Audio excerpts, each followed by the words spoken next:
Om Swastiastu. Selamat pagi anak-anak semuanya, Sapunapigatra, Astungkara, kita semua selalu dalam lindungan Yang Widi. Astungkara sehat dan rahayu sareng sami. Nah, pada pertemuan kali ini Bapak akan menjelaskan materi tempat suci. Kemarin sudah sempat Bapak berikan sedikit catatan. Sekarang Bapak akan berikan penjelasannya dan sedikit tambahan catatan. Oke anak-anak, semangat ya. Nah, sekarang kita akan belajar mulai dari pengertian tempat suci. Nah, tempat suci adalah tempat yang disucikan atau dikhususkan oleh umat Hindu. Kemudian tempat suci digunakan untuk melakukan kegiatan niatnya, ibadah, agama yang suci, tempat untuk sujud, mengaturkan bakti, dan menyembah Yang Widi. Kita tidak boleh masuk ke tempat suci ketika dalam keadaan cuntake atau sebel. Cuntake artinya kotor atau dalam keadaan tidak sehat. Cuntake disebabkan oleh dua hal, yaitu dari diri sendiri dan orang lain.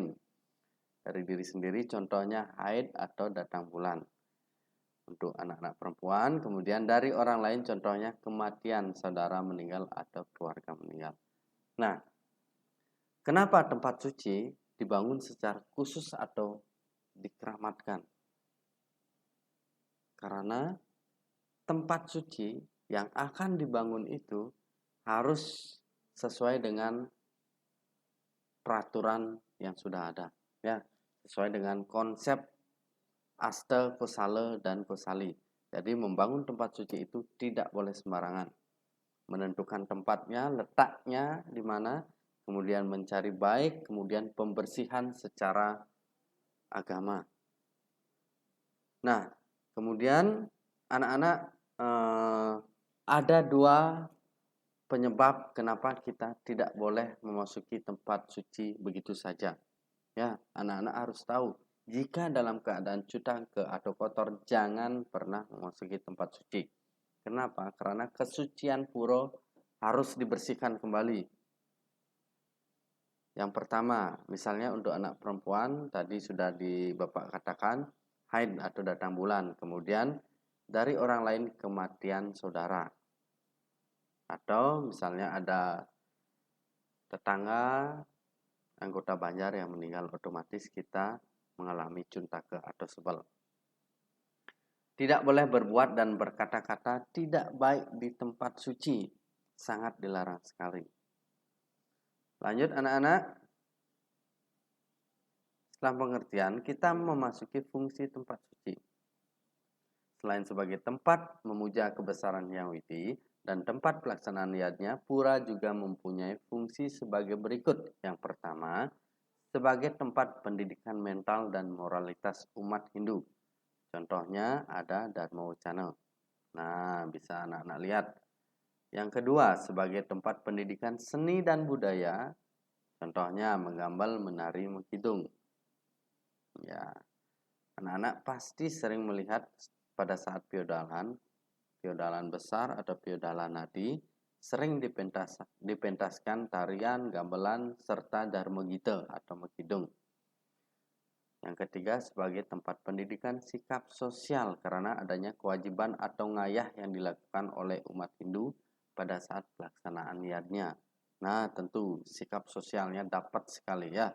Jadi, jauh-jauh hari sebelum odalan pasti ada persiapan untuk piodalan. Otomatis kita diwajibkan untuk membantu atau ngayah.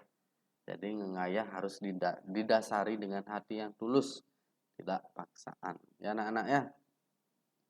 Nah, cara menjaga kesucian tempat suci adalah sebagai berikut. Menjaga kebersihan tempat suci dengan konsep Trimandala.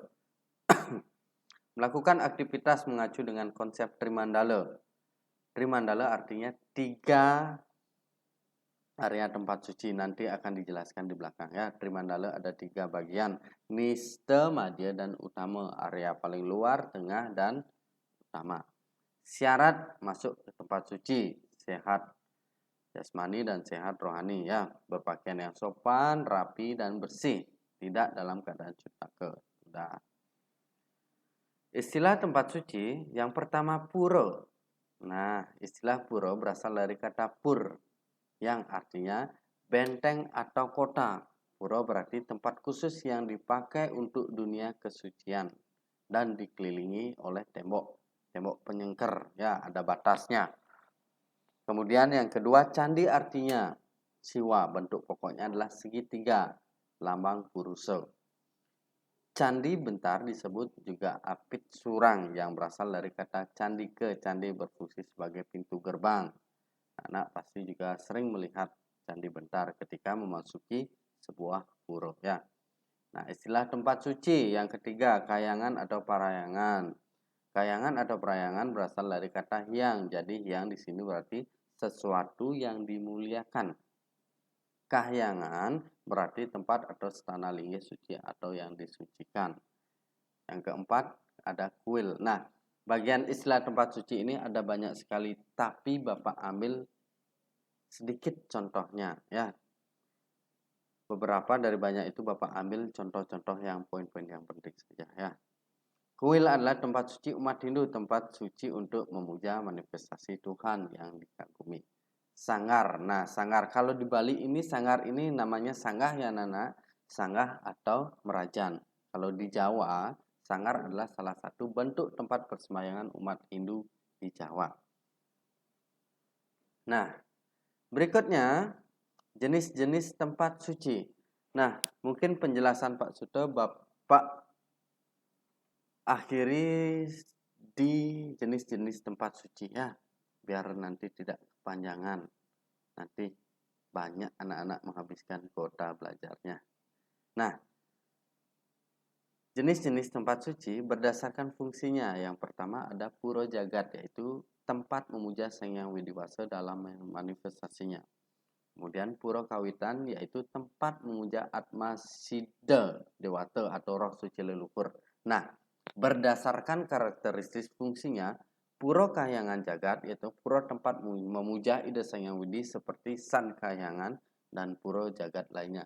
Siapapun boleh memasuki pura kahyangan jagat, ya, asalkan sudah sesuai dengan aturan untuk memasuki tempat suci pura kahyangan jagat, termasuk pura besakeh, tanah lot, dan lain sebagainya. Pura kahyangan desa, kalau pura kahyangan desa khusus untuk desa adat yang ada di desa tersebut. Nah, contohnya pura kahyangan 3, pura desa, pura pusah, dan pura dalam.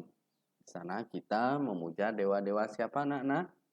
Betul sekali, dewa-dewa Trimurti.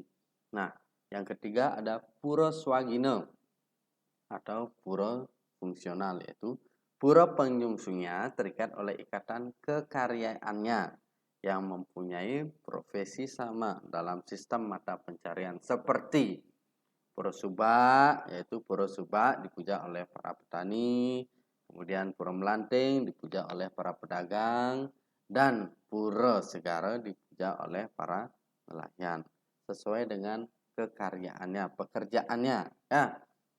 Yang keempat, yang terakhir, pura kawitan, yaitu pura penyungsungnya adalah ikatan keluarga, ya, pedarman. Jadi pura kawitan itu pura keluarga besar kita. Nah, sampai di sini dulu anak-anak. Untuk penjelasan tempat sucinya, minggu depan akan ada penjelasan kembali. Nah, mohon dipelajari sebaik-baiknya. Kalau anak-anak belum mencatat, bisa mencatatnya. Nanti siapkan saja alat-alat tulisnya. Bila ada pertanyaan, bisa langsung hubungi nomor WA Pak Suto. Barangkali ada yang belum jelas. Jadi tempat suci setiap agama wajib memiliki tempat suci. Jadi tempat suci agama Hindu adalah pura. Pura dibagi lagi. Ya, ada pura kahyangan jagat, ada pura kahyangan desa, pura swagina, kemudian pura kawitan, dan yang di rumah adalah sanggah atau merajan. Ya, jadi tempat suci kita gunakan untuk memuja kebesaran Ida Sang Hyang Widiwasa, melakukan persembahan, kemudian persembahyangan. Baiklah anak-anak, jika ada pertanyaan silakan nanti. Pertemuan kali ini Bapak tutup